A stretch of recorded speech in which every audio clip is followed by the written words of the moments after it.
Please can I welcome everyone to this meeting of Audit and Governance Committee on Thursday, 26th September 2024 from the Walton Suite, Winchester Guildhall.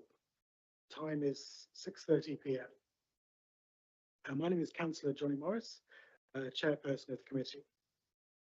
This meeting is live streamed from the Council's YouTube channel, and the recording will also be available after the meeting. Subtitles can be switched on, and advice on how to turn these on is set out on our website. Can I remind members to use their microphones, and can everyone ensure mobile phones are on silent? In the unlikely event that it is necessary to evacuate the building, the fire alarm will sound. Please follow all the instructions given to you by our team. Turning to the agenda, item 1, apologies. I have received no apologies for this meeting. Item 2, disclosure of interests. Do any attendees, members wish to disclose any interests?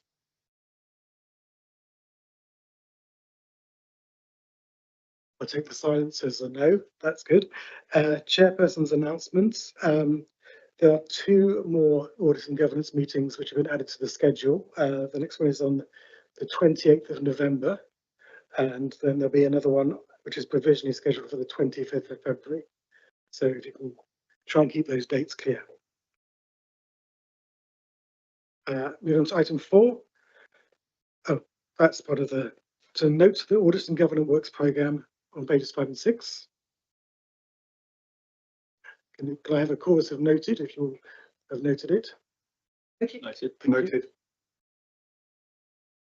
And the minutes of the previous meeting, which is on pages 7 to 12 of the agenda. Right. Agreed. Great, that's good, fantastic. And public participation, we have no public participation. So we move straight on to the first proper item on the agenda, number 7, which is the Code of Conduct for Councillors on pages 13 to 34. And I think we have a presentation for this. Just a few words from me. Thank you, Chair. Good evening, members.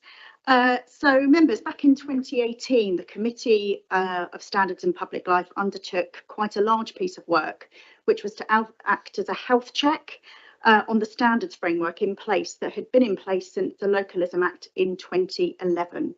That report provided assurance that the arrangements that were in place were promoting and maintaining the standards expected by the public, and reinforced the committee's views that the majority of local councillors maintain the highest ethical standards. However, they did recommend that some improvements were required, and these were included in their local government ethical standards paper back in 2019. It was an extensive piece of work, and recommendation 1 related to the Local Government Association creating an updated model code of conduct in consultation with representative bodies of councillors and officers of all tiers of local government. In March 2022, and in response to those recommendations, the government confirmed that the Local Government Association had worked with sector representatives following extensive consultation to update its own model. The LGA's aim was to make the model code relatively short and easy to read, rather than an overly complex legal document, as it needed to be accessible to councillors, officers, and the public alike. The code was designed to protect your democratic role, encourage good conduct, and safeguard the public's trust and confidence in the role of a councillor in local government. While it sets out the minimum standards of behaviour expected, it is designed to encourage councillors to model the high standards expected, to be mutually respectful, even if they have personal or political differences, to provide a personal check and balance, and to set out the type of conduct that could lead to complaints being made if behaviours fall short of standards expected of councillors. It's also there to protect councillors, the public, local authority officers, and the reputation of local government. In respect of our Winchester Code and comparing it to the model, it is clear there's been a shift in language to the first person tense, and I believe this is helpful. I would also suggest it is an easier read and less legalistic, says the lawyer. There is some change in language, particularly around interests, and that is why training will be so important in November, so that we're all on the same page. The Constitution Working Party have met and were also clear that they believe the code should be unamended for Winchester, And this means there is consistency with parish and town councils that have already adopted the code, as well as being able to confirm no change to those parish or town councils that have yet to fully consider the model. Councillor Becker, as the relevant Cabinet member, is here this evening to assist with any member questions, as was on the Constitutional Working Party, along with Councillors Power and Godfrey in the room also. So finally, members, the recommendations are for you to note the report and to recommend on to full council that the code be adopted, the recommendation for training, and finally engagement with all the town and parish councils. Thank you, Chair. Thank you. For questions on this item, I suggest we take the whole thing in one go, because it's not particularly large, including the appendices at the end. So do we have any questions from members?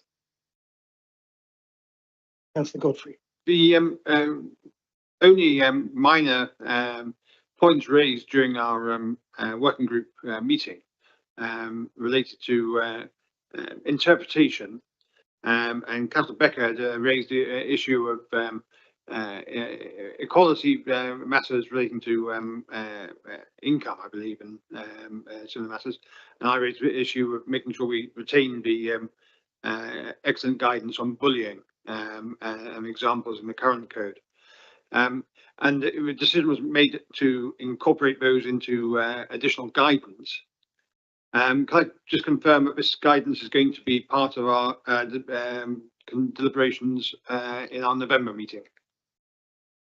I think Lisa Copeman can answer that. Yeah, happy to help, Chair. Yes, Councillor Godfrey, if I refer you to 12.2 of the report, it confirms the debate amongst the Constitution Working Party in respect of the guidance, confirms that that's currently being worked on by officers and will come to the next meeting. So that's there for you. Thank you, Chair. Thank you. Any other questions from members? Thank you, Chair. Apologies for being preemptive there. So can I just clarify then,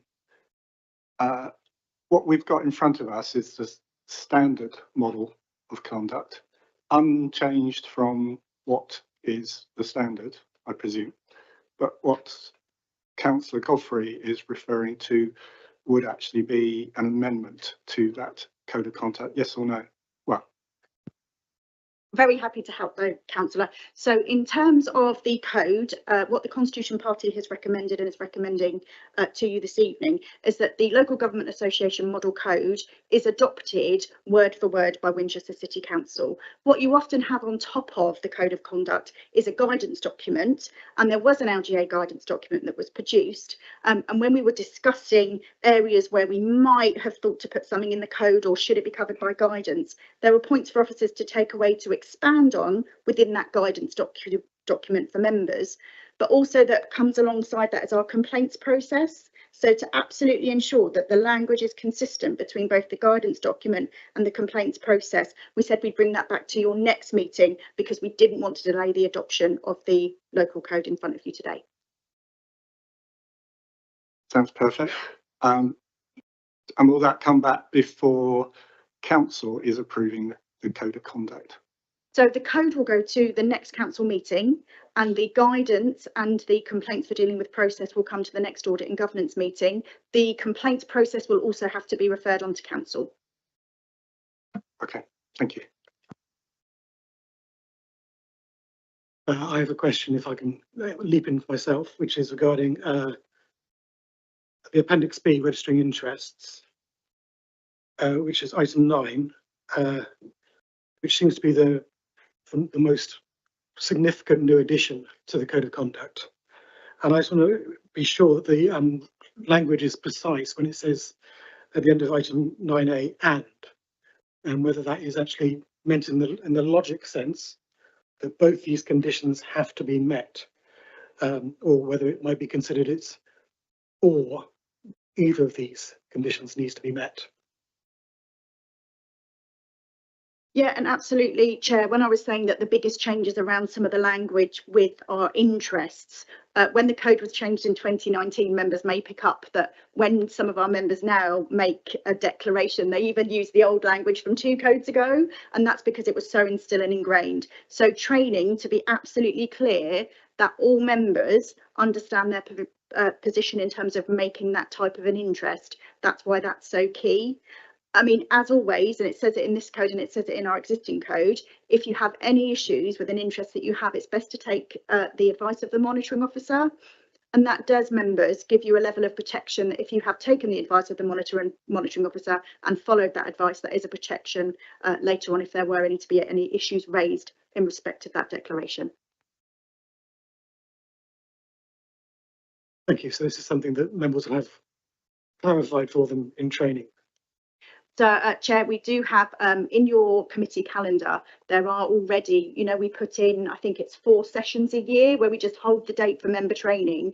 So we have already said that we want I think it's the 14th of November, so it's the week after full council. So that is already in all the diaries. So I'm looking to maximise attendance for that one, but that's the intention, Chair. Thank you very much. Do you have any other questions on this item?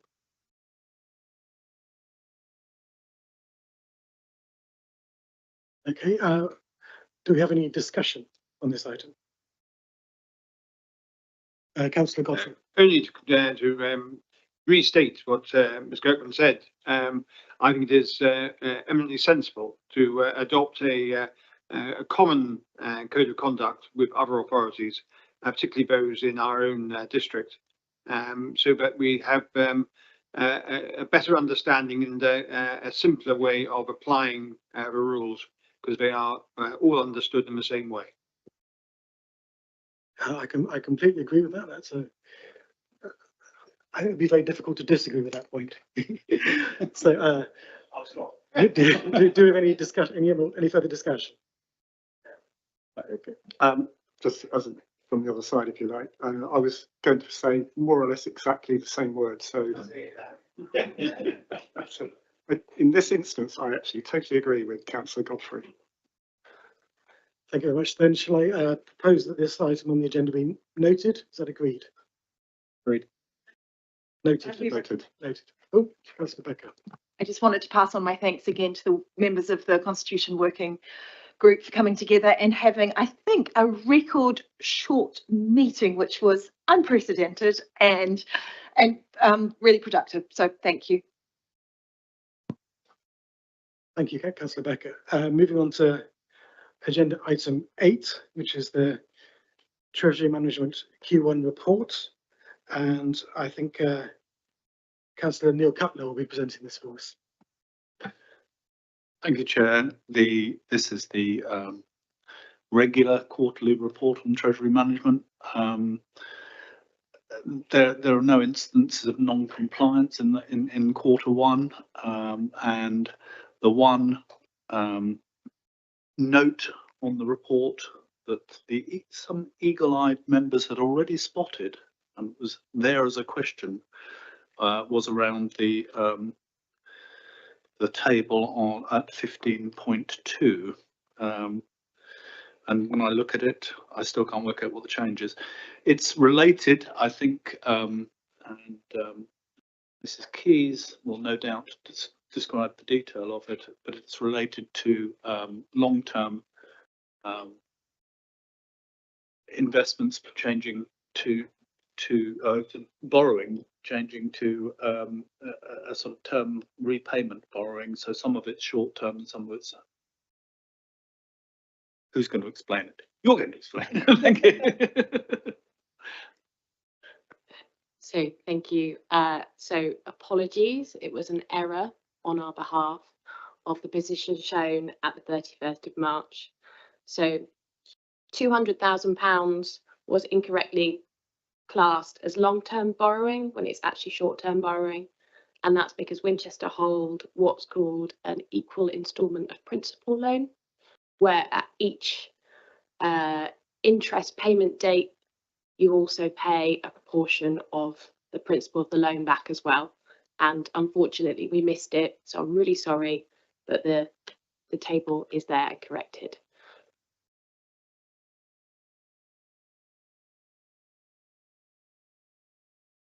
Thank you.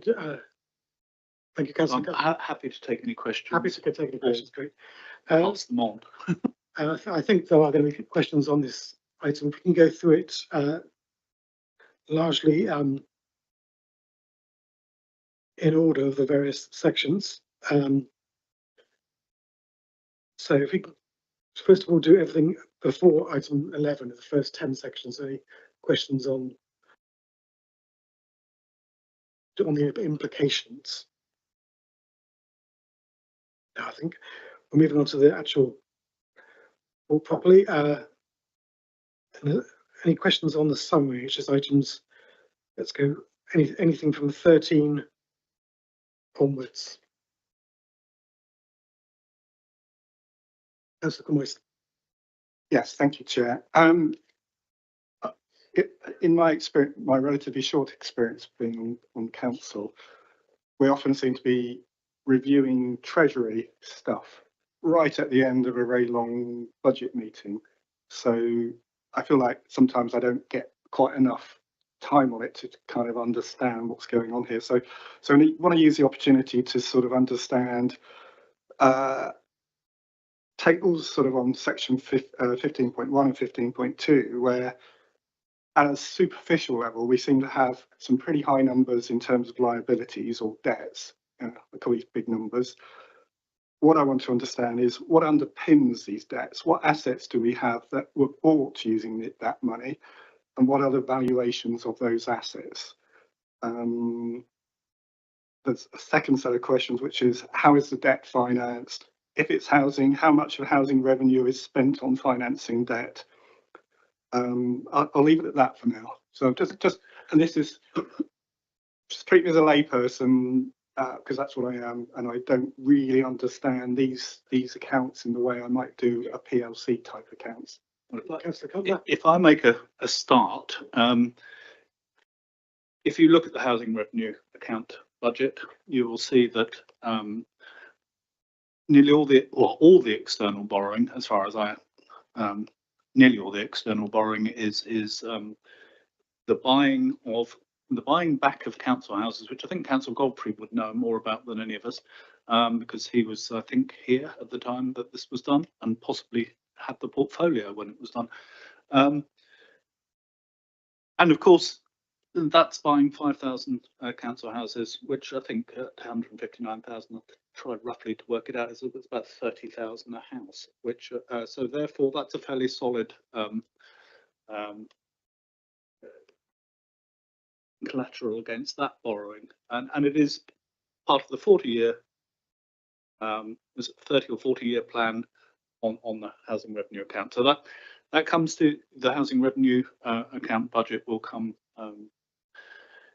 each year, and the Treasury Management Strategy obviously comes to this committee before it goes to full council.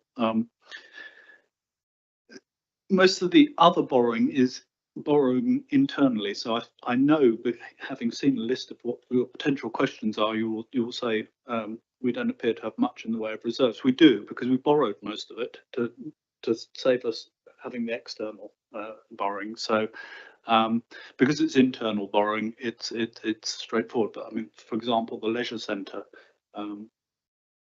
we haven't taken external borrowing on the leisure centre, but we have to take account for it. Now, Mrs. Keys can give far more detail about how that's accounted for. Certainly the external borrowing is a series of different time scale borrowing, and some, and this is where the short-term borrowing came into it, was sort of a refinancing of and changing the way it was financed at one stage. But I'll leave it there and see if the real experts can add some of that. Keys? Yeah, I mean, that was a very good explanation. There used to be a former system, a subsidy system for operating council housing, and in order for the council to buy a way out of that subsidy system into what was called self-financing, where we have a business plan that pays for itself to operate those dwellings, we took out a loan of £156 million.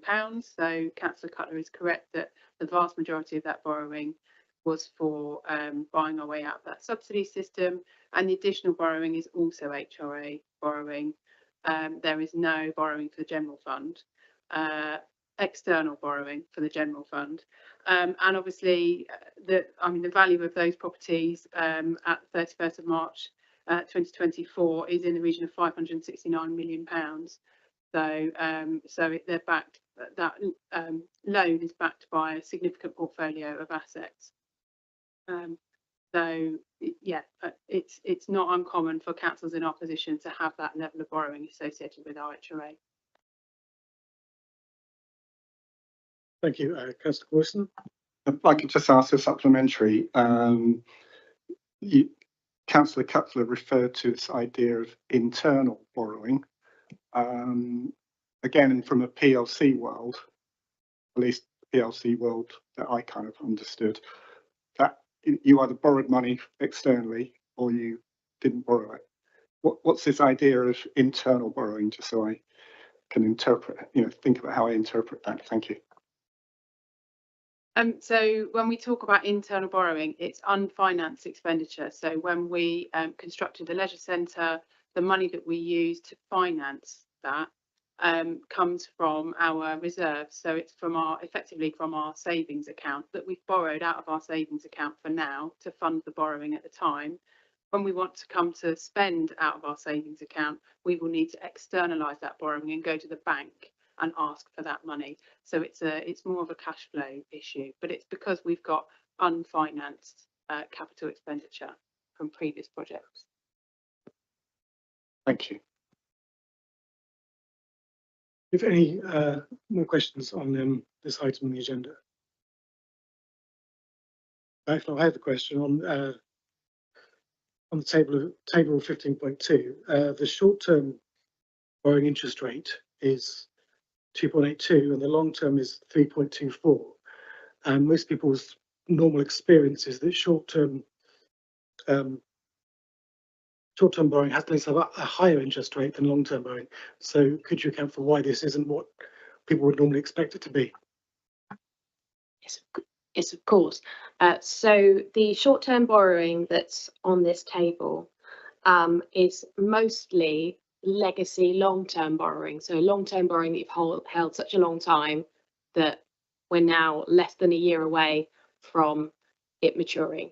And so it's at a lower rate. Now, if you were taking short-term borrowing today, from example, from the local authority market or from PWRB, you'd expect to pay around 5%. So that's why you've got such a low rate there. So I'd be correct in understanding that short-term borrowing means short-term, it's almost about to be paid off, and not that it was a short-term loan when it was taken out. It is both. It's both together. So within there would be some loans, for example, that would be short-term loans that we've just taken out and are going to mature within the year, or long-term borrowing that we've held such a long time and now it's due to mature within the next 12 months. Thank you. Do you have any further questions on this item, members? Then in that case, the next thing is move to any discussion on this item.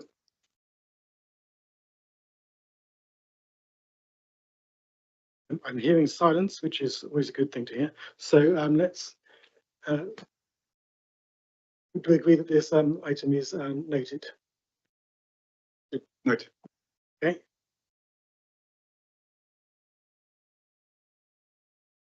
Moving on to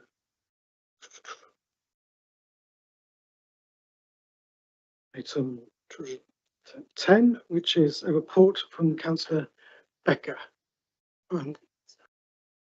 Sorry, the verbal report for item 9 first. Sorry. Thank you. Thank you, Chair. So I wanted to give you a verbal update on developments in the audit world. So you remember when I came to talk to you in mid-July, we talked about the pervasive backlog in local government audits across the country and the efforts that were being made by stakeholders to address that. Well, that's moved on significantly since then. So there was an announcement at the end of July by the new Minister of State responsible for local government that set out the government's detailed policy proposal to address that local government audit backlog. So it outlined the actions that were going to be taken by government, but then other stakeholders in the system. So the Financial Reporting Council, the National Audit Office, and us as audit providers. And it's all designed to put local audit again in a sustainable position. So last time we discussed with you the idea that old open audits, and it's just 22-23 for the council, would be disclaimed. The statement has set out the policy intention to do that. So, and the intent for a backstop date of the 13th of December of this current calendar year, by which time any old audit, so any audit from 22-23 or earlier, and a number of councils have many years of open audit, would be disclaimed.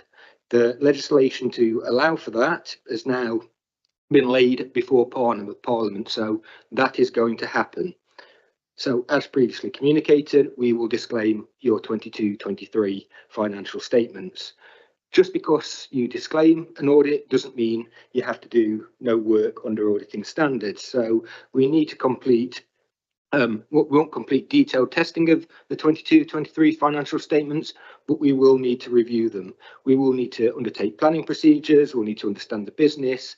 We'll need to get updates on key developments to form a view on the aspects that we're then required to report on under auditing standards. And we need to communicate the outcome of that to you as the body charged with governance at the council. So once we've completed that work, we'll issue an audit completion report with the disclaimed opinion to you that includes details of the work that we've undertaken for planning, the results of the limited procedures completed that I've just articulated, and our value for money commentary, which we previously reported to the committee. We've established a programme of work to do that. The timescale is very tight by the 13th of December. And we'll adapt that if any further guidance is issued by the National Audit Office. So depending on when we receive all of the information from management to allow us to do this, and I believe the council has returned the requested information, we'll come to you at the end of November and report the outcome. So listening to the committee dates that you scheduled at the start of this meeting, you have the meeting now on the 28th of November that would allow us to bring that information to you. So that's the situation for your 22-23 audit. Moving on to the current audit, 23-24. So in that same statement to Parliament, the new Minister for Local Government established a backstop date for the delivery of 23-24 audits. That backstop date is the 28th of February 2025. So the period between the backstops is pretty short. So this is all being done in very short order, and it needs to be because the system needs to catch up. So we're going to continue to undertake the procedures on the 23-24 audit that we outlined to you in our planning report that we brought to the last meeting of the committee, and we'll stick to the timeline that was in that plan. So work commences in mid-October and we're due to end by the end of November. That's a tight timetable, so it's really imperative that the council delivers on its end of the bargain as well. So the accounts are of good quality, well supported by working papers, good access to officers, queries are quickly turned around, all of the things that facilitate an efficient and expedient audit. One thing I think I should point out, and you can read this if you want to, because the National Audit Office has now issued what's called Local Audit Reset and Recovery Implementation Guidance, or LARIGs, that are available on its website. And as we talked about last time, actually, the form of the opinion for 23-24 will be modified again. It may well be disclaimed again. It certainly will be heavily modified. That's because we don't have assurance in relation to opening balances, and without assurance in relation to opening balances, you can't get assurance in relation to some movements in income and expenditure, and you can't get assurance in relation to some closing balances. So that will need to be reflected. The plan that's articulated by all stakeholders is to bring everything back over the following 3 years through to 26-27, when the expectation is everything being equal and your accounts being materially correct, we'd be in a position to give them qualified opinions again. So I appreciate that's kind of a lot to take in, but that's where we are now, and this is all moving at pace. So the audit committee meeting that you've got scheduled for the 25th of February next year works then against the backstop that's been adopted or will be adopted for the 23-24 year for us to report our outcomes and give the opinion. So I'll stop there and happy to take any questions on any of that. Thank you for the verbal reports. We have a question from Councillor Power. Thank you very much. This is not a surprise to any of us, I think. As part of those discussions, it was also discussed whether we'll be rationalising and reducing the requirements for public sector accounts, partly to make them more comprehensible to the normal human being. Has any progress been made? Have you received any intimations of applied common sense in that area? Changes to the 23-24 Code of Accounting for local authorities, which is a document that's produced by SITFA, that were proposed ultimately were not made. So that has not changed. So at the moment, I can't say that anything has changed. However, I think there is a growing, I hope there is a growing recognition that the financial reporting framework does need to be simplified going forward. And there needs to be sensible thought about what matters and what doesn't in terms of what gets reported in local government financial statements. It's not within my gift. I can't sit here and say to you that that will happen, but I hope that does happen. And I hope, you know, if this is a system-wide response to the problem, that's part of the solution. Thank you. Councillor Penninger. In normal accounts, the starting position of 1 year is the end position of the previous year. From your comments earlier, I think I understood you to say that you don't have assurance on some years. What's happened there? So that is a long story, but you are correct. So in a set of financial statements, the starting position in the balance sheet is the closing position from the previous period. And those disclosures, both in the balance sheet and the revenue account, form the comparative disclosures in the current year accounts. If you've not got assurance over the closing position, and we're disclaiming 22-23, we don't have assurance over the starting position. That then limits the assurance that we can give in the current year of accounts. It has to be built back over a period of years. In terms of what's contributed to that, well, there are lots of factors, I would suggest. So we've just talked about the complexity of the financial reporting framework in local government. So if you look at a set of local government accounts, the council's accounts will be in excess of 100 pages long with all of the disclosure. They are voluminous and complicated documents. There are issues around their comprehensibility and their usability. So that is one issue. The regulatory bar over the last 10 years has increased very significantly. So the scrutiny that's applied to auditors, and I can speak about this from experience, is far, far, far greater than it was 10 years ago. That's on the back of financial reporting scandals across the corporate world and in the public sector. So you could take it back ultimately to things like Enron, WorldCom, financial reporting failures from 20 years ago. And then in local government, clearly a number of local authorities in terms of have suffered financial failure recently that's not been detected. So the regulatory bar is far higher. We do a lot more work in certain areas than we would have done previously. The valuation of, for example, property operational, property, plant and equipment would be a good area where we now effectively reperform and audit valuations at a very granular level. I think, you know, resourcing issues, both for local authorities and their ability to produce the accounts to the required standard on time and then service and audit. That's an issue that is faced across the country. So a large proportion of authorities, a relatively large proportion of authorities, or a significant minority have not yet published 23-24 financial statements when the deadline to do so under the accounts and audit regulations was the end of May this year. And then pressures the council has, I can see Mrs. Keith making a representation there, did publish. And for us as audit providers, we suffer the same resourcing constraints. So there's a very limited pool of people able to do this, to deliver the work. So it's a combination of things over time that have led to the situation. That was a long answer, I know. That was any supplementaries? Just add to that. I mean, the two things that I don't think you mentioned in there. I mean, one of the things has been that their councils actually becoming more complex in what they do, in terms, particularly with those with investments outside, which they were encouraged to do over the last 10 years when government support wasn't there. And the other point, which I don't think you could have said, but I will say, is that you mentioned earlier that several councils will have several years of accounts disclaimed, and I think it's quite important to recognise from this council's point of view, it'll be 1 year. There have been very few queries over the previous years, so the level of lack of assurance, I suppose, isn't too great. So we would hope that we would be back on track probably quicker than those that have got several years of disclaimed accounts. Would that be true?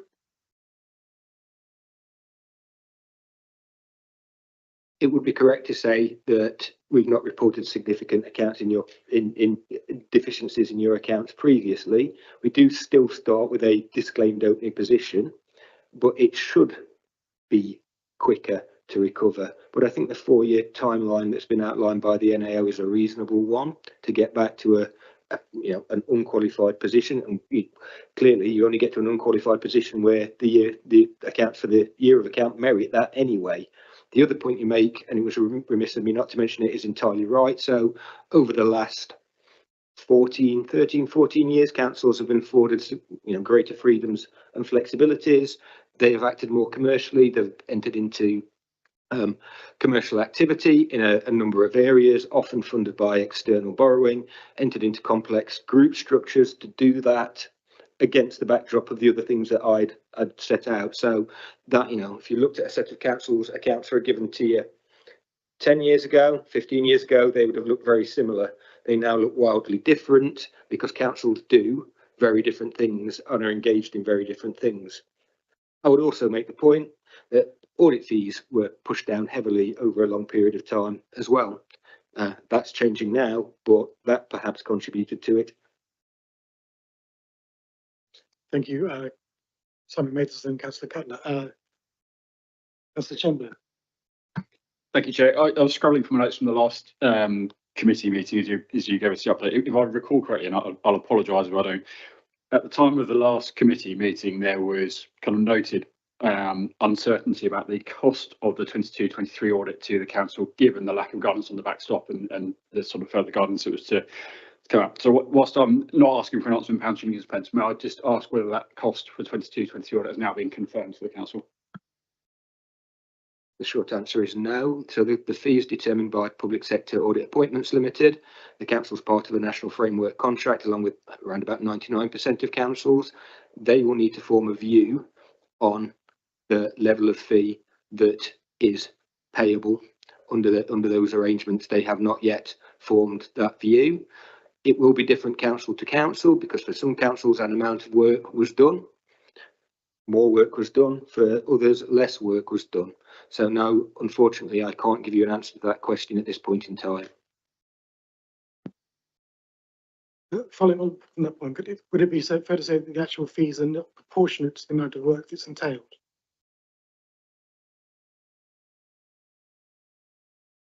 In terms of the disclaimed audit years, again, it would be for PSAA to determine. You would like to think so. And you also mentioned a 4-year timeline. After the audit's been done for the end of February next year, does it revert to an annual process after that, or is it still extended timeline? There are further backstop dates that are established for the subsequent years in that timeline. I don't have them all to hand at the moment, but there are further backstop dates that are established. By 26-27, it will revert to a regularised timeline. Thank you. Any further questions from councillors? Councillor Godfrey. Thank you, Mr. Chairman. It's now 18 months since the end of the financial year 22-23. anything you're looking at now is really historic, and you're not going to be able to change anything. So why not just ignore it completely and not spend the next 3 months looking at what the start figure might have been 18 months ago? Because we can't under auditing standards. So, you know, we cannot, to disclaim an opinion, you have to do a minimum amount of work and report things to management and those charged with governance based on that work. So we can't. You know, our regulators would not allow that. I do understand the point being made. I'd also make the point that we recognise that timely assurance is better assurance, and you know the whole reset arrangement is needed to get that. Councillor Manager? Yes. What's the deadline for the 24-25 figures to be completed? For the accounts to be published, or for the accounts to be published, or for so the 31st of May.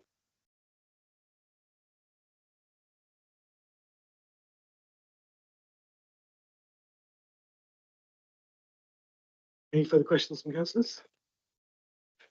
In that case, thank you for your verbal report, Simon. And we go to any debate on this item. Then I suggest that is this item noted? Are we agreed? Agreed. Excellent. So we can move on to, thank you, Simon, and we can move on to agenda item 10, the report on governance monitoring, which is Councillor Becker. Thank you. Thank you. This is simply our quarterly reporting that we obviously do every quarter. It updates on the internal audit actions and the code of conduct complaints we've received, but I will hand over to Mr. Howson for a more fulsome introduction. Thank you, Chair. Thank you, Councillor Becker. So as Councillor Becker has said, this is in the usual quarterly format that you receive this report. It gives details of progress against significant governance issues. It provides in Appendix 1 an update on the annual governance statement, the one issue that was included in the annual governance statement for 23-24. An update is provided on our internal audits, and that's included in Appendix 2, and Anthony Harvey is beside me to answer any questions on that. But I would just add, during the quarter, there were 3 internal audits finalised and the reports issued, all offered with substantial assurance, and we're running with 7 overdue internal audit actions at the end of the quarter, 30th of June.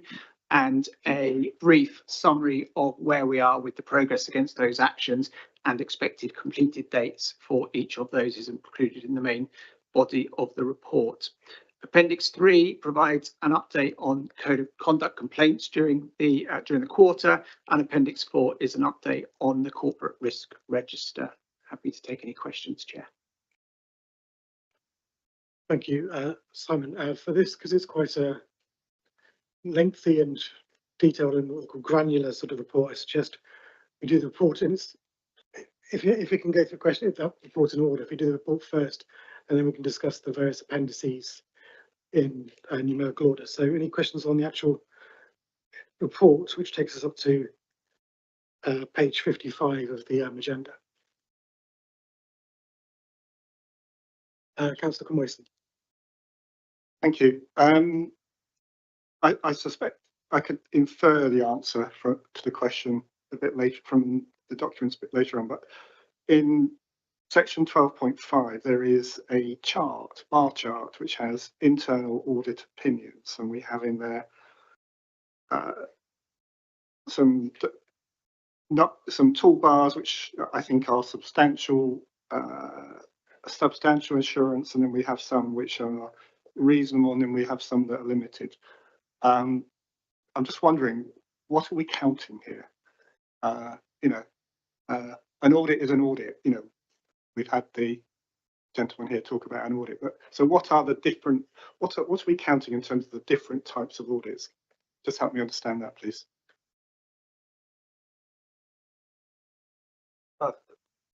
It's not my table, but if I can tap Simon, I think it's showing the trend of those audits over time for a piece of the context of what's happened over the last few years. I think what I would take from that table is how few limited assurance reviews you've had, that you've had no assurance reviews, and the balance between reasonable and substantial is very strong. It would show a proportionate amount of coverage each year, and by and large, we undertake a very similar amount of work each year, and we sort of spread to cover most areas over a several year period. But I would take the assurance from that with that level of reasonable, substantial assurance opinion reports, things aren't too bad. Simon? Thank you, Chair. Just to refer to page 64 in the internal audit progress report, which gives an explanation of the different opinions that are offered for the internal audit reviews. In that page there, it explains the different levels of assurance, including substantial, reasonable, limited, and no assurance. And what that table actually provides is a summary of those opinions that are offered for those audit reviews that have been completed during the year, following those audits that are set out in the audit plan that's agreed at this committee earlier in the year. Thank you. Councillor Conway. So if I could just, a supplementary. Yeah, I kind of got that, but what I'm trying to understand is, why do we have a dozen different audits, or whatever the number is, 20 different audits? What is an audit doing? Is it a sub process? Is it a chunk, small chunk of things? And the way we report it, just for aggregation purposes, to say, well, we've got 20 audits altogether, 15 of them are substantial, 4 are reasonable, and 1 is limited. Just help me understand what it is why we have so many audits, not just one audit. I'll happily take that one, Simon. So in particular with regards to the appendix, which is our full progress report, what I'm required to do each year, slightly different to the external auditors, whose role is to comment on the financial statements and value for money arrangements for the authority. That's where their work pretty much starts and ends, with a few exceptions. What I'm required to do each year under Local Government Act and various other standards is form an opinion each year on the entire organisation's frameworks of governance, risk management and control. And then each year come up with an annual opinion, which is my summary of the governance structures and associated frameworks within the organisation. So in order to form that opinion, what I need to do is look across the whole organisation over what we would call an audit cycle. Clearly, we can't cover absolutely everything every year. It wouldn't be proportionate and it'd be cost prohibitive for the authority. So we take a risk-based approach. We identify the most significant risk from the organisation, for example, strategic risk registers, which is later on in the report. We also look at the service risk registers and form an opinion on where we think our audit attention should be focused. So roughly over about a 3 to 4 year period, what we'd expect is to look at most material aspects of the organisation. And then the sum of those individual parts then helps me to form my overall assurance opinion. Clearly, there are some areas that are really, really stable, but are so material that we would look at them regardless of previous audit findings. So, for example, your payroll system, it's always going to be sort of reasonable, substantial assurance, but in terms of your internal spend, it's so significant we couldn't not look at that periodically. Same with your council tax, NNDR, and all of your other sort of key sort of financial areas. But we would also look to cover different areas of governance, health and safety, various other things as well. And then look at some of your more operational sort of service areas as well. And what we would do is look at the systems, the underlying processes, the governance frameworks, the management information that your sales and officers receive in terms of their own assurances, just to sort of make sure and give you as the elected members the assurance that those things either are operating as you expect, to give you the confidence that it's not going to be splashed over the papers the next day as much as we reasonably can do, but also as well, and this is the really significant bit for internal audits, work with officers to identify areas of improvement. Clearly, there's always going to be things that will change. Key staff, legislation, systems, and it's really to give you the confidence of how well the organisations run. That was perfect. Thank you very much. And I think I'll probably take away from that that not all of those audits are, well, some of those audits are more equal than others, might be true. I would hope that they all serve a purpose, but yeah, it's not always about finding the smoking gun and the skeletons in the closets to give you the assurances that either don't worry about that, we've got it covered, or as I say, to really identify the areas that we think governance, risk management or control can be improved, and then we work with officers to agree appropriate actions and timescales for those improvements to be made, and we track them through to completion. So with regards to the 7 overdue actions that Simon's referred to previously, that's come out of previous audit reports. For whatever reason, those timescales haven't been achieved, but we track them all through to make sure that obviously as a result of our work, the management team are taking it with due consideration, and you can take the assurances that they're striving to improve things across the board. Thank you, Councillor Cutler.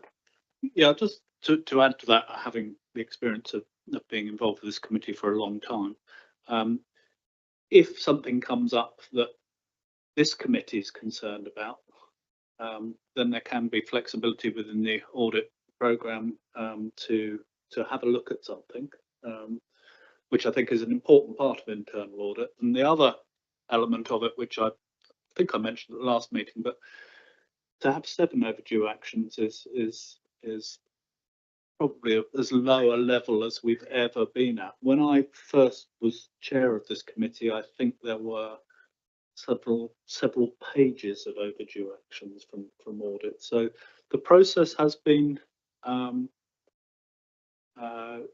improving hugely over time. And I think where it's a risk-based plan, which this committee at the end of the year will approve the internal audit plan for next year.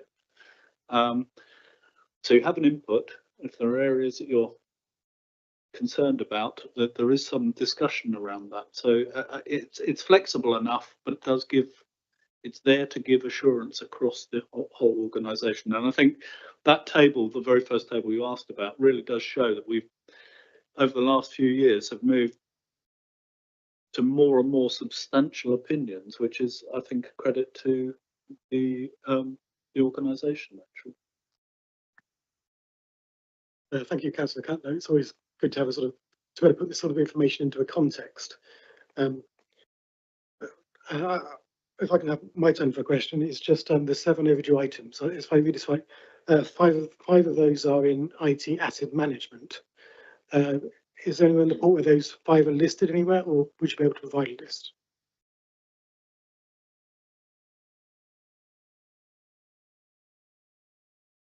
Yes, Chair, thank you. I don't have those actions to hand in any detail, but I do know that the IT team are progressing through those as they review their assets within the team, and hope to have those completed very soon and bring an update to you to the next meeting. Okay, it's reassuring to know I haven't actually missed something in the report. Councillor Godfrey.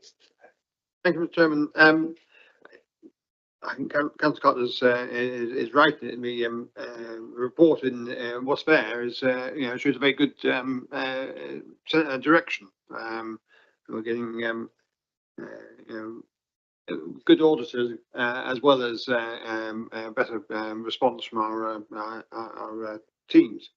However, it's an item which is responsibility of this committee on governance, which is not mentioned in this report, and I wonder if it should be, or if not, where it should be. Should be reported back to the committee, and that's general democratic governance.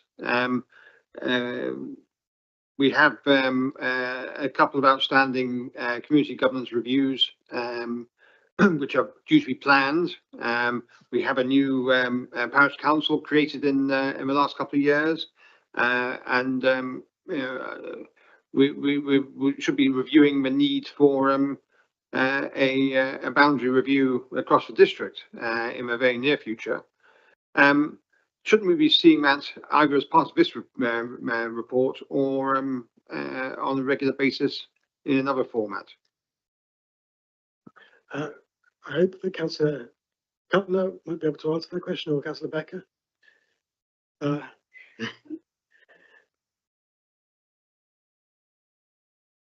We take that one away, Councillor Godfrey, and I agree, those are things that ought to be discussed at a committee, and I can't off the top of my head think of where that would, it's almost a licensing or a planning issue. So I suspect it's one of those two, but let me take it away and wear my democratic services hat and find the appropriate place for it.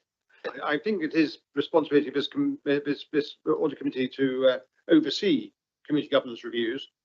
So are we having any, where is it being monitored and reported for that need? My recollection was that the governance review for Newlands ultimately goes through the licensing committee. That's an aspect of it, yes. But again, I don't know if we have any structural system about saying, well, whether there should or shouldn't be community government, whether that's an officer decision. I don't know if our new legal director might have have some idea on. Thank you very much. I think I'll need to take that away and do a little bit of research into that rather than try and answer that now. But thank you.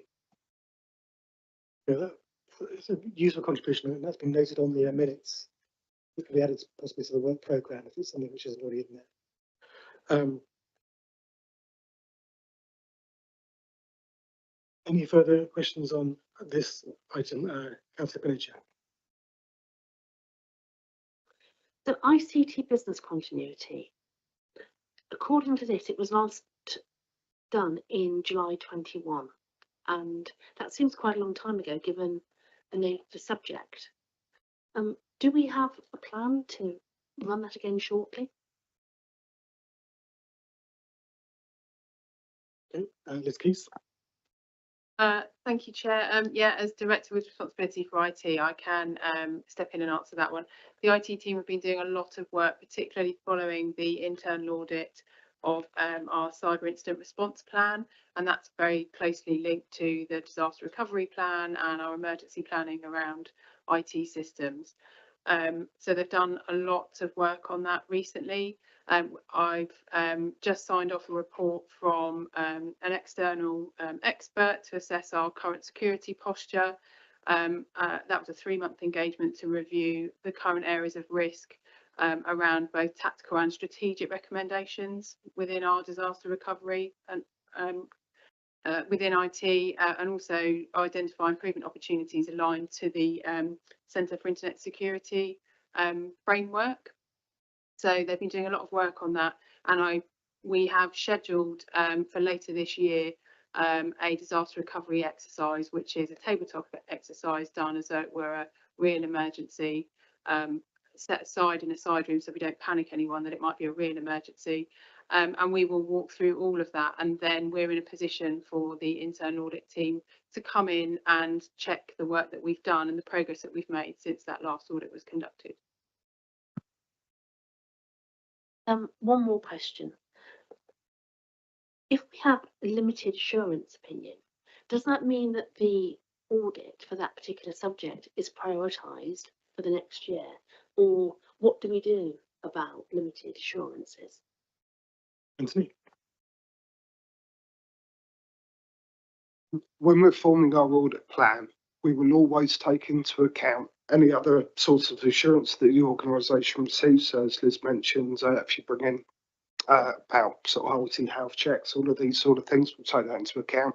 Of course, the results of our previous work and also the results of any other bodies will raise the risk profile of different areas. So I think in essence, if an area has been limited assurance, it's more likely that we will revisit it on a more frequent basis until such times as we're satisfied that it's obviously moved out of that rating. What we generally tend to do as well is if something has been a limited assurance review and there's a a large number of actions coming out of it, we would do a follow-up review, not to review the whole thing from end to end, but seek assurance that those individual actions that had been identified actually had taken place. So we approach it in two ways. Thank you. Thank you. If you have no further questions on this part of the report, we move on to Appendix 1, which is the action plan update. Any questions on Appendix 1, which is on page 60 of the agenda?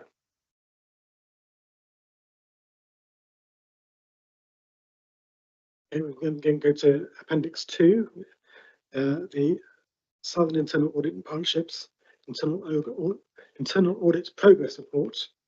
Do you have any questions on this part of the report?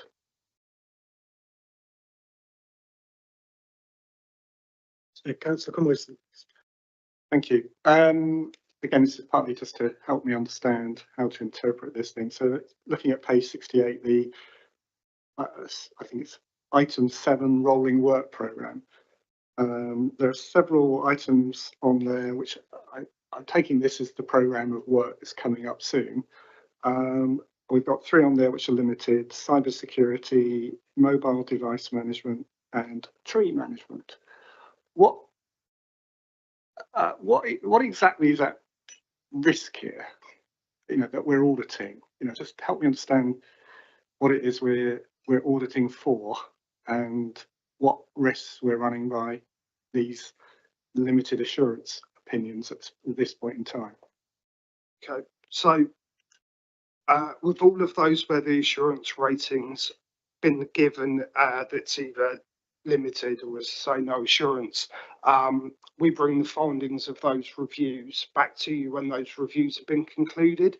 Now, in the case of some of those ones that sit in the top half of the table, the outcomes and the results of those reviews featured in previous reports that have come to the committee in the form of my annual assurance report and opinion.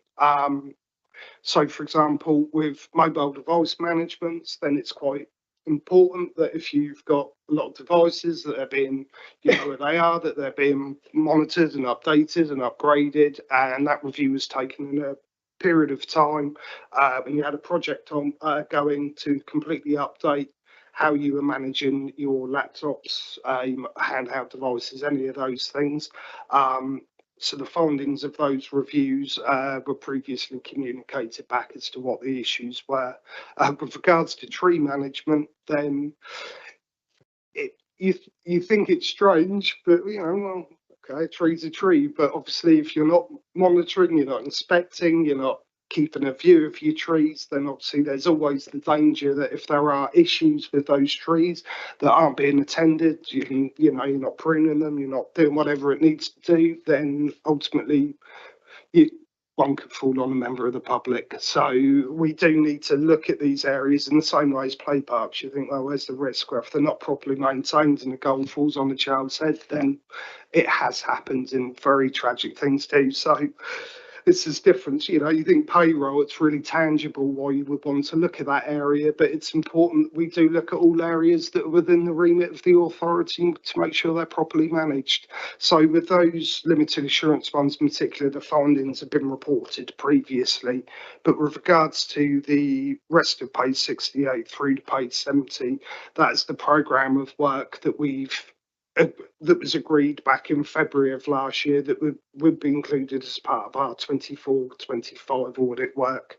So I think having a look through, you'd agree that, a review of health and safety, for argument's sake, some of your key contracts, reviews specifically and around your corporate governance framework, several IT reviews each year, and then some more sort of service specific reviews are all important, either in terms of materiality or significance to the organisation. Okay, thank you for that. To follow on from Councillor Conway-Smith's point about on the rolling work programme, the cybersecurity IT response planning, would I correct in that the war game that you were proposing is part of fulfilling that, so that we can expect there to be a final report later this year or early next year? Yes, absolutely. One of the management actions coming out from that review was that not only did we need to have the cyber incident response plan, but we needed to have tested the cyber incident response plan.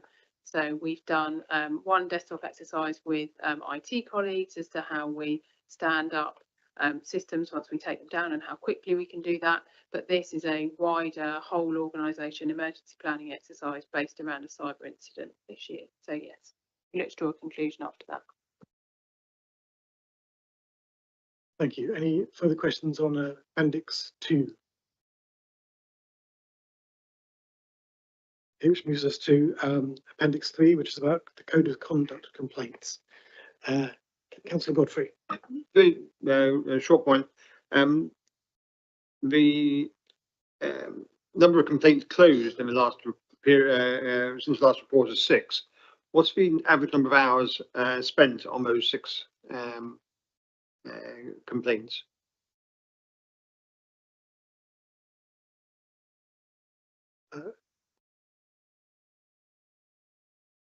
Sorry, I don't know.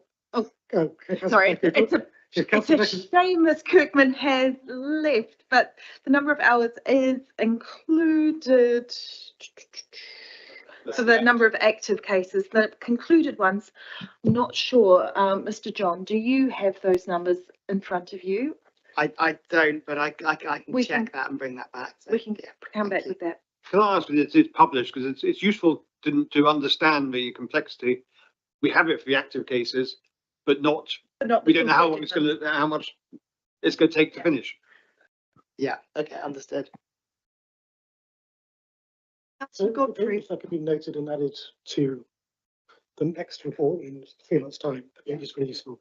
Councillor Power. So we do have in Appendix 3 the time spent on each complaint.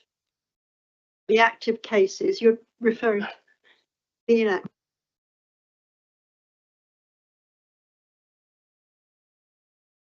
I think that information is included in the end of year report from memory, but it wouldn't take that much more to include in this report going forward quarterly. So I'm happy to include it.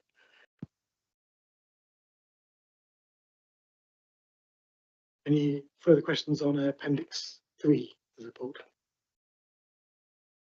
I'm hearing nothing, which means we go on to Appendix 4, which is this wonderful little grass board with a red zone, a yellow zone, and a green zone, and where this little white counter is either stationary or hopefully moving in the right direction. So, do you have any questions on this, on the Appendix 4?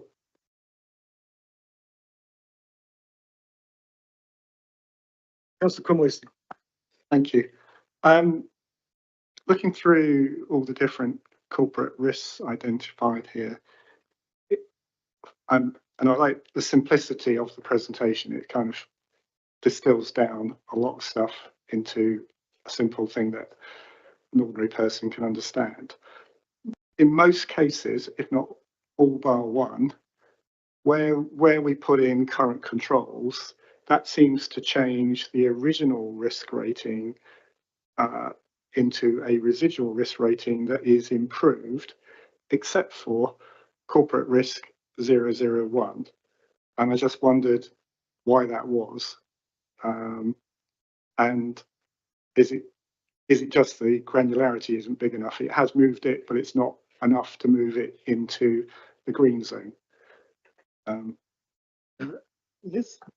Yeah, I'm happy to take that. It's a very good point, and it's one that ELB debate as a management team every quarter when we review this risk register as it comes through on its journey here.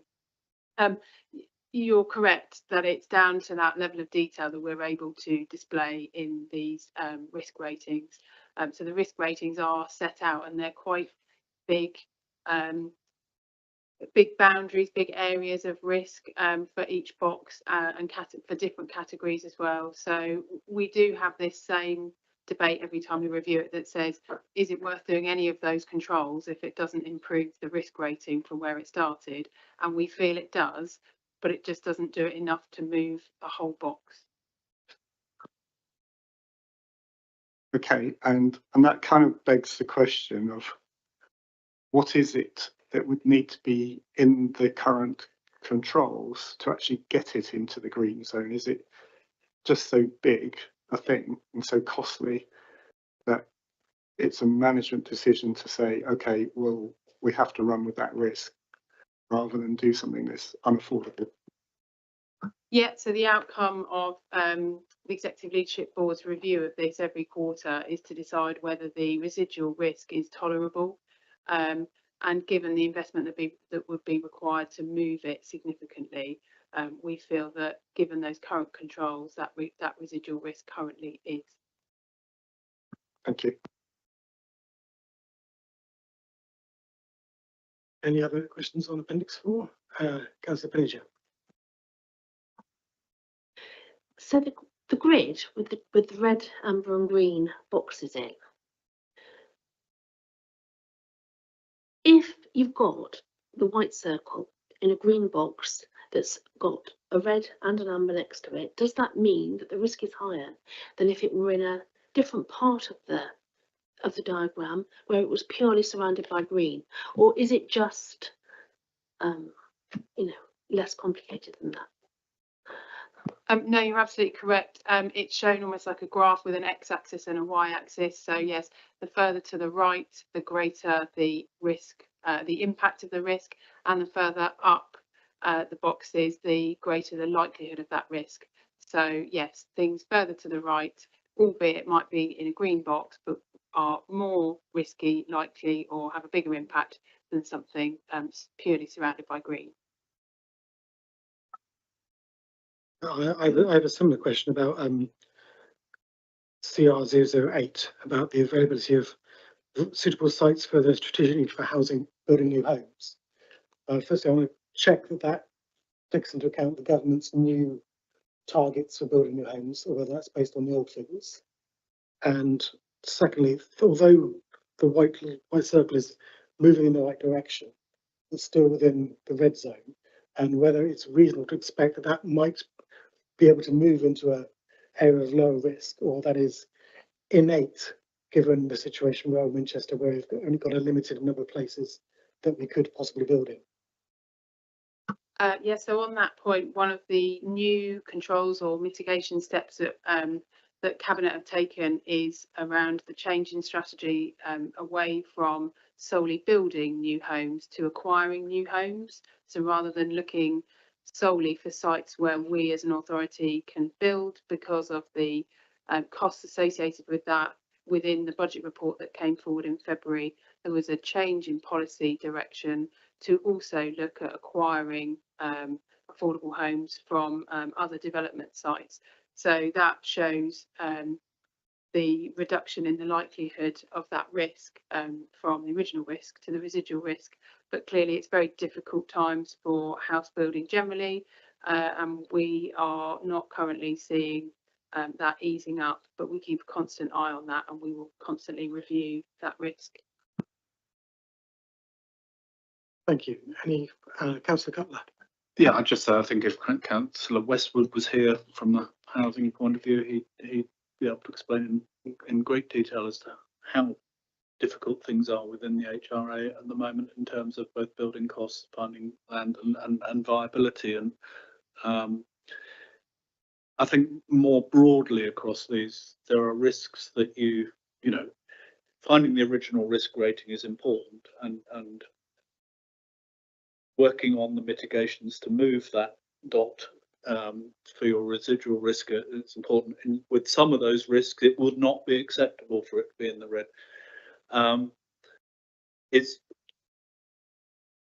It means that we have to work hard on that HRA, because we know that you know we are in a difficult place on this, and you've got some movement to reduce the, so the residual risk is less, but it's not enough, and so it does effectively indicate that the HRA long-term plan is at risk, and it's an area that we have to work very hard on. There may be a complete change with the budget, and it may change circumstances, but current circumstances just makes it very, very difficult. And it's better that we actually have it shown than ignore it. I mean, and I think, again, this committee is really about, is the process working? Not perhaps to delve into the real detail about what the answers are, but do we have the right process in place that gives us the picture of the risk, and you know, is it being reviewed regularly, and are there ways that it could be improved? But it also informs members that, you know, when we come to HRA, we know it's an area of risk, and it's something that probably wants scrutinising closely when you get to the scrutiny committee. You know, it's sort of that's the value of it. Thank you for that explanation. I think it's not necessarily a warning of imminent catastrophe. It's to draw us attention to it and to keep a close eye on it in future, rather than it being an iceberg. Whereas I would suggest that if you go to the next one, CRR 009, you don't want it in the red under any circumstances, you know. and we have to work really hard to make sure that one's resolved. Okay, Councillor Power. Chairman, this is a very unfair question for Councillor Cutler, but do the considerations within the HRA extend to considering purchasing houses from registered housing providers as well?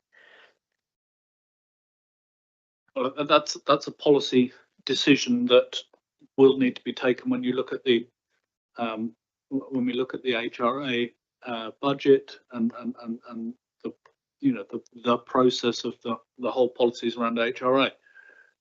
As I say, this is here to highlight it. I don't think. I think that's a question for when we're looking at the HRA budgets and the strategy within the HRA. What, of course, the value, as I said, the value of this is that it highlights us an area where, when you come to the HRA, one knows that this is a high risk, and we need to be inventive and try to find ways of reducing it, and as part of our policy deliberations in the policy committees and in cabinet. Okay, thank you for a difficult question for Councillor Cutler. I approve of difficult questions for Councillor Cutler. Any more questions on this agenda item before we move to discussion? Okay, any discussion on this agenda item? Councillor Godfrey. A very small point, and to repeat, I'm saddened that Mrs. Kirkman has left. But the number of complaints, the active complaints shown on this report is now very low compared with the figure it was just less than three years ago, and they're all raised in the last 6 months. The process is clearly working, and I think officers should be commended for bringing this particular process under proper control. And it's we shouldn't have any complaints, but those which come forward need to be handled quickly. Thank you. I completely I agree. It's the good work of the officers, but it is clearly the good work of all the councillors and the parishes that they haven't broken any rules or caused any sort of need for complaints, and they should be commended for that also. Any further discussion? Thank you, Joe. Just a couple of points to make. I think in pretty much every audit and governance committee I've been, there's been questions around records retention and disposal, and I just wanted to note that clearly you can see from the report that actions have been taken in this area, and actually B, in walking around the offices before the meeting this evening, it was clear that actually action was being taken very actively in the office about this item. So I just wanted to note and simply thank officers and the team for the work they've gone into that, because clearly progress is being made. The second item, without wanting to take us back in the conversation, without wanting to sound a purist, I had a similar observation to Councillor Camoys, albeit he answered it as a question much better than I could, which is if we have a significant amount of controls and taking a significant amount of mitigation on risks, that would imply that those controls and risks, those controls and mitigations come with a cost themselves. So if the end result is that there is only a negligible movement on the risk, it does beg the question as to, quite frankly, whether the cost is worth it. Now, I'm not calling out any particular risk or any particular controls under that banner, but perhaps it is something we need to bear in mind going forward as to, you know, as I say, if there is going to be such negligible movement, is the cost of the mitigation indeed worth itself? Yeah, so an interesting point if we're sort of putting in so many sort of seat belts and safety checks. We're spending so much on that, we don't actually getting value for money from the process in itself. Any further discussion on this item? Okay, I then propose that this item be noted. Is that agreed? Agreed. Agreed. Okay, if we can move on to agenda item 11, the update on the employee attitude survey, which I think is to be introduced by Councillor Cutler. Thank you, Chair. I won't go into in great detail about this because we have Rob O'Reilly here. It's his last meeting and before his retirement, and so I think we've got to not give him too hard a time today.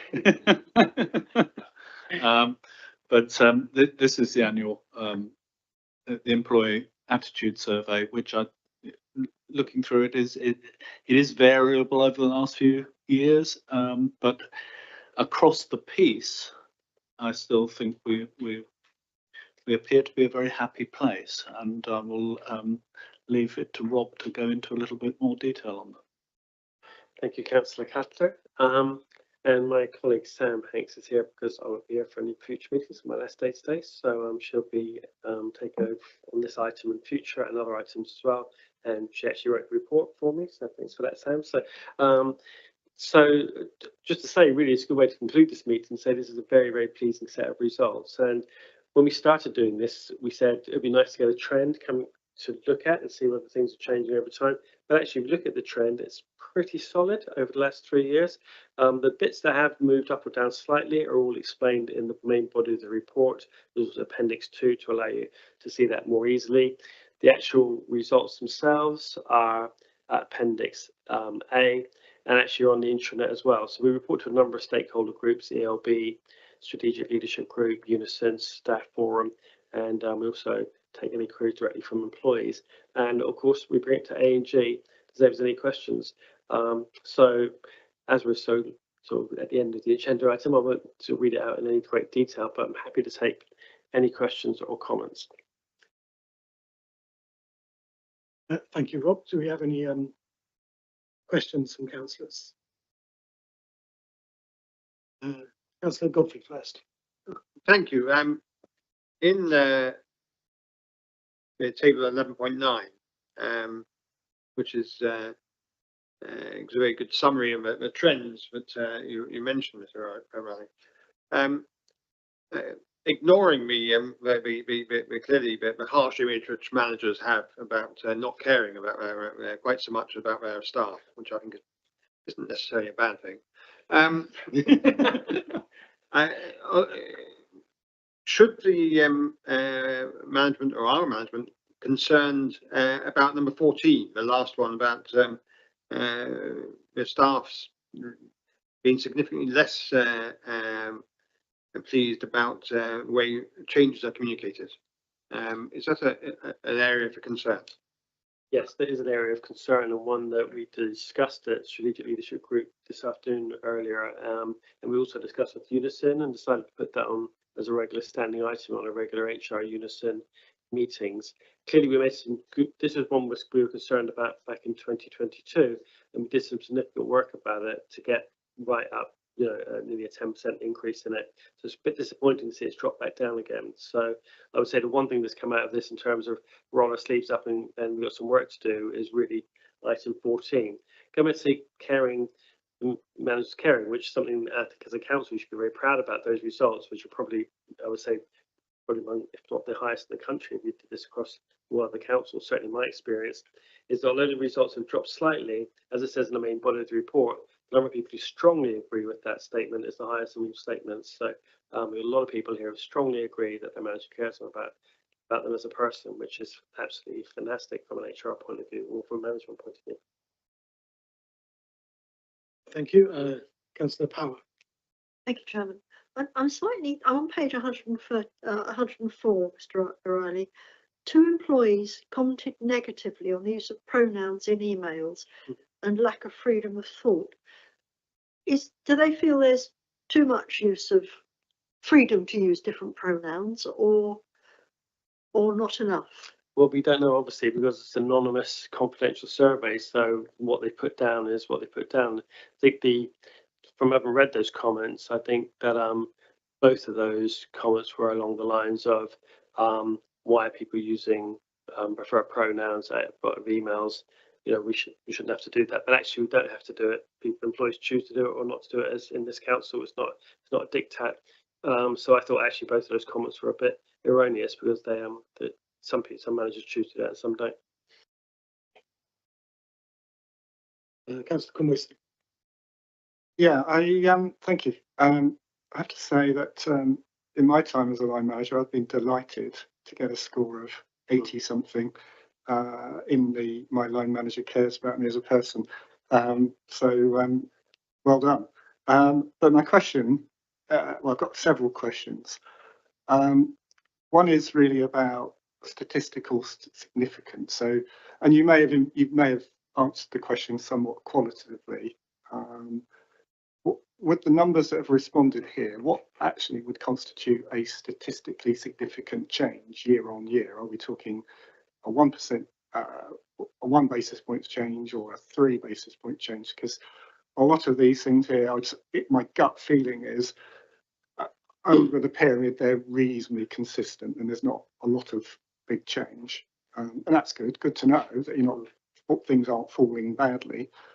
So there's a question there around what is statistically significant, and another question is, does the organisation that does this survey for us, do they do other council organisations so that with the same sets of questions, so that we could kind of benchmark this city council against an equivalent organisation and see how we do compared with how they do?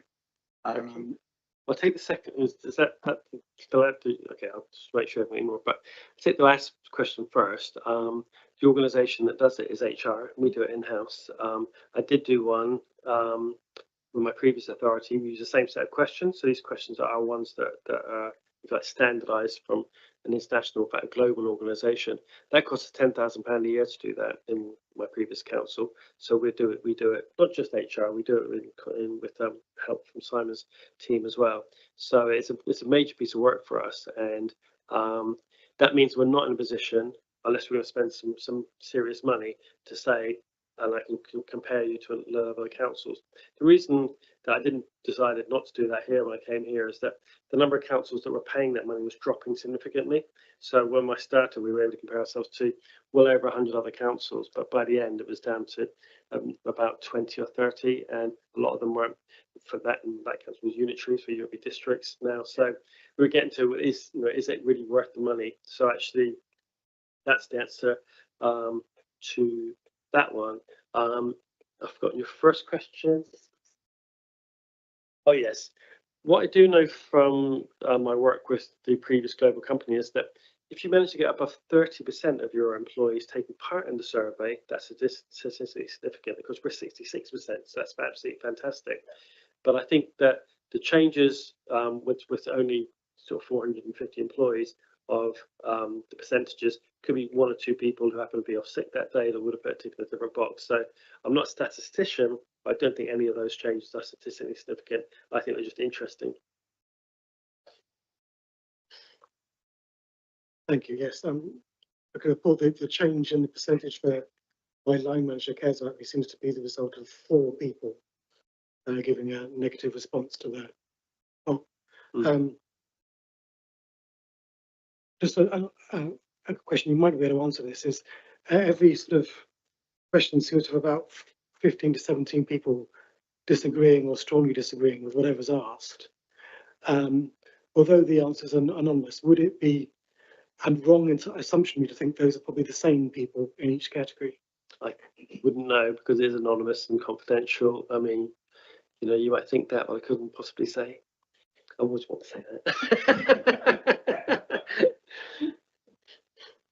Okay, I was hoping to trap you into giving an answer there. Do you have any more questions from councillors? Councillor Conwayson. Yeah, I'll build on a comment that Councillor Godfrey referred to on 14, which I've lost the screen. Here we go. So this is in relation to changes at work are communicated to employees quickly and clearly. In a way, that response stands out from all the others as being sort of around about 50 or under 50% are positive about it, whereas everything else is, you know, pretty good, looks pretty good to me, superficially. Why is that? And is it just that none of us like change, so we don't receive it well, and it's also really hard sometimes to communicate as well. It's hard to say, but I would speculate that we were doing more organisational restructures and changes in 2022. Sorry, 22 probably, and then we got 45%, less in 23, and went up again. So I think the more change you do, the more people think they're not being communicated about. Having said that, the service that got the highest result for that question was Lorna. So that's planning, isn't it? Built environment. And at the leadership group we had here earlier today, we asked her to do a presentation on why she thinks her team will get such a high result for that compared to the rest of the council, and people learned from that, discussed it. So I think we come away with a lot of lessons.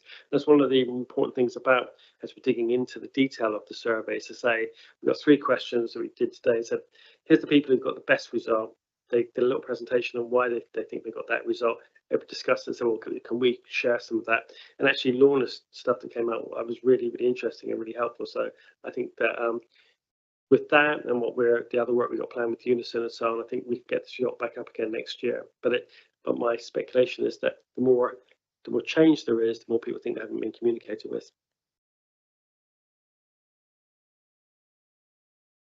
Yeah, Councillor Cutler. Yeah, just to add to that, just going through those results, the neither agree or disagree is far higher there than anywhere else. So although the agree figure is low and has varied, the people that disagree is a very low figure actually. Yeah. So perhaps it's not as big a problem as one would think, just looking at the raw agree figures, because it's what 35% I think that neither agree or disagree. Yeah. Whereas in most cases it's around 20 or below on all the other questions. So that's quite significant. Yeah. And that's quite an interesting point in itself. Yeah. That might be worth investigating why people just don't have an opinion on it. Yeah, that's a good point. Yes, it certainly might be difficult for someone to have an opinion on how change is communicated if there has been no change communicated. Yeah, exactly. Any further questions, Councillor Chamberlain? Just one for me.